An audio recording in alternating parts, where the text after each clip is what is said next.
So this is my why I'm still vegan video.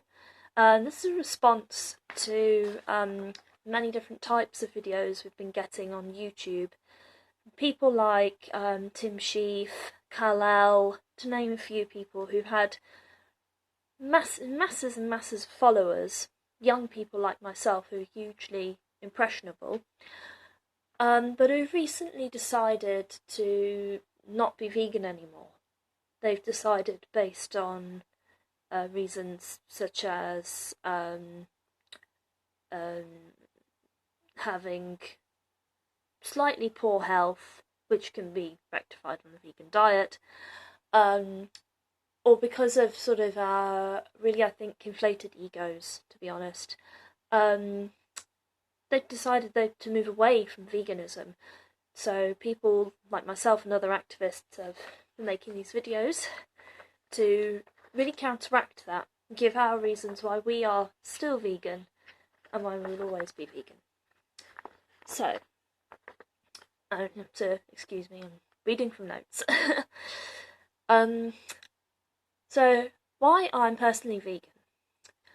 Well, I'm vegan because I put the lives of animals and the life of the planet for future generations above personal gain.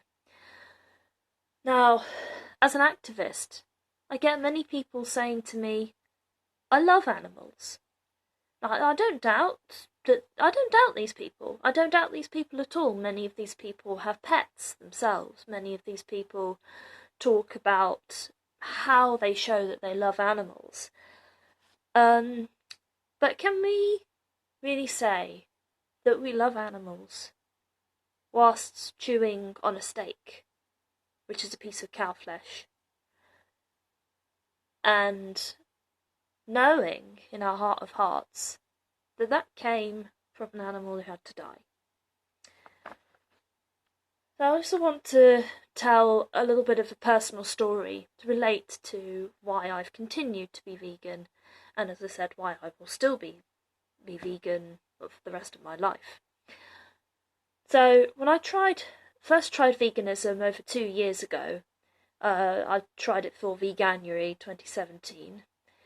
It was inspired by my finding out about the dairy industry, the inherent cruelty that goes on in the dairy industry, but in particular the mother cows losing their calves. I was able to put myself in their position and think, what would that be like if that was me? Would I want that done to me? And I think most of us would answer no. Shocked by this revelation, because I'd never heard this before, I strongly remember telling a vegan friend, I fundamentally do not want milk that comes from a mother who had her child ripped from her. Now, 2 years later, taking into account everything else that I've learned, let's expand this statement to this. I fundamentally do not want to consume, culturally encourage, or financially endorse products that are a result of the death and exploitation of any animal, sentient beings. This here, to me, is the true essence of veganism in its simplest form. I say in its simplest form because, of course, it goes on to... Veganism also expands to things like whether or not we are not supporting circuses that have animals in them. Also, you know, I choose not to go to aquariums and zoos because animals are trapped there. Animals are killed there, basically. When I say culturally encourage, that's referring to opposing cultural traditions such as hunting in certain groups, that still happens, and fashion culture such as fur, which yes, it still happens, we still protest it. And people often say that one argument they give against veganism sometimes is that it's trendy. Well, yes, it is. It's trendy. But to me and countless others who I know who've made the connection, therefore made the connection between having to exploit animals and eating animal products. Therefore, being vegan is not about a trend or a fashion. A new way of wearing clothes or shoes, that's a fashion. Veganism is a social justice movement aiming to reduce our impact on sentient beings. It's not about fashion or trends. It's about doing it for the lives of sentient beings, animals, and for the planet. People sort of sometimes say to me, well, animals maybe aren't as sentient as us. I would argue if we were taken to a slaughterhouse, we would experience the exact same emotions that they do. I've been outside a slaughterhouse myself in Leicestershire, and I've heard cows going into that slaughterhouse crying in fright and pain. But hey, people like eating animal products, and they're convenient. What about these facts? Well, I really don't think that we justify immoral acts such as theft or murder based on pleasure in human context. And if we could justify all our actions based on this, we would have to recognise these actions as moral rather than as immoral. So let's put it in a different context. If a serial killer was to say, but I love killing humans, would we then let them carry on murdering people? It's a very similar argument about tradition as well. Oh, it's traditional to have a lamb at Easter. It's traditional to have a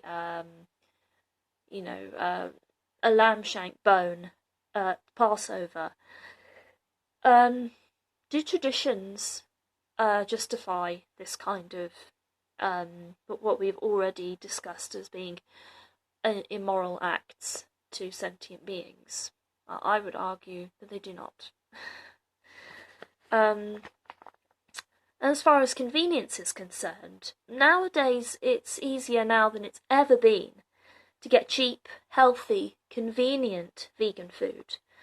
You can go into any Tesco, Morrison's, Lidl, or Aldi, and there'll be a whole array of different plant-based foods right next to animal products, which are the products of death.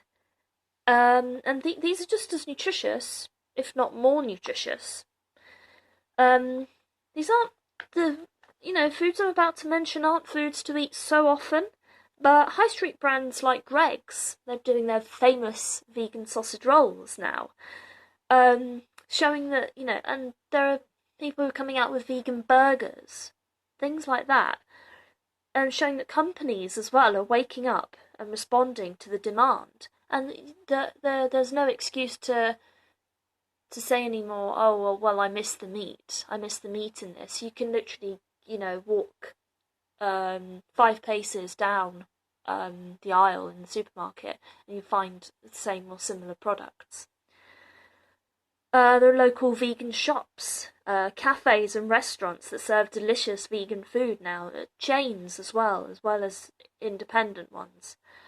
On the internet, plenty of resources for vegan recipes for anything and everything you could imagine. So, do we have an excuse to not be vegan, or to go back to not being vegan? But people also talk to me about activism events. What about things like humane slaughter? And animals that are raised well before being killed, chickens who are allowed to roam around, supposedly, in lovely lush fields, and pigs that are outside all the time. Well, this is a question I frequently get, as I said. I'd actually like to ask a question back in response to this. If I was to raise somebody to have a really nice life, give them lots of space, would that then justify me taking their life? If I was to raise them in order to treat them as a product rather than as a person. If we recognise this as abhorrent in the human context, then can we justify doing this to animals when we know that we can get our nutrients from plants? Would we justify all the things that would we, if it was in a human context, would we justify doing all the things that we do to animals to humans? I don't think we would.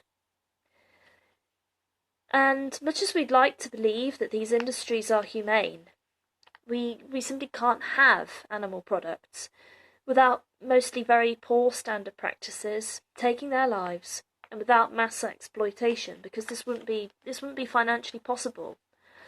It wouldn't be financially possible for every single farm to be like that.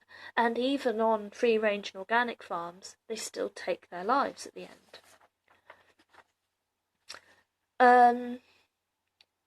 But we're also sort of fed this idea that they're happy, and they're also that they're nutritious, and that everything's fine, basically. But you wouldn't be able to have these industries be sustained without them conditioning us and manipulating us through ad campaigns, through schooling, through labelling. Think about all the ways in which that these industries tell us that this is the best food, that this is humane, that this is fine. You see it absolutely everywhere when you go out, actually. And they package it in this sort of way, making it look delicious as well. Yeah, that they put labels that say Happy Farms, labels like the Happy Egg Company, for instance, and free range and grass fed. But labels like this are also just, I would argue, they are there to make us feel slightly better about buying the product, because we know, actually, that in order to get this, we have to do things that are not nice, that are not ethical. It doesn't matter if it's done in order to make us feel better about buying them. It doesn't matter if it's labelled. The same cruelty like grinding baby male chicks alive in the egg industry is still inherent.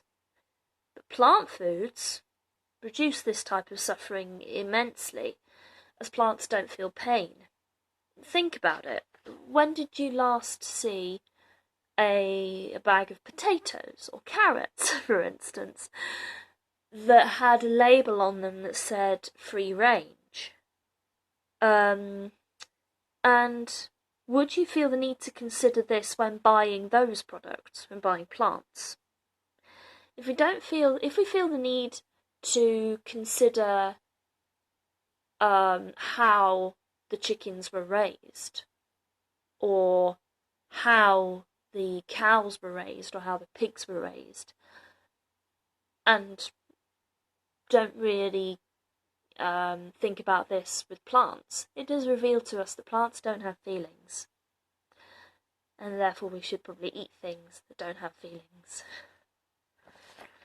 Plant foods are also significantly less taxing on the environment as well. Animal farming creates more greenhouse gas emissions than all transport forms combined. That's actually in a film I very much recommend watching called Cowspiracy. Came out quite a few years ago now, but the information is still relevant, very much relevant. And looking at the IPCC report, about 12 years left to live if we don't start significantly cut out, or better still, much better still, cut out animal products completely from our diets and from our lifestyles. So, when we think about all these factors, and we know that we can get nutrition, convenient foods, and taste without this exploitation and immense suffering and destruction of the planet and destruction of our health. And if we know this, that all of these effects to be wrong, I think we must ask ourselves the question, why wouldn't we be vegan? And why wouldn't we continue to be vegan? But mainly, why wouldn't we be vegan? So, that's my video. Just let me know what you think. Thanks.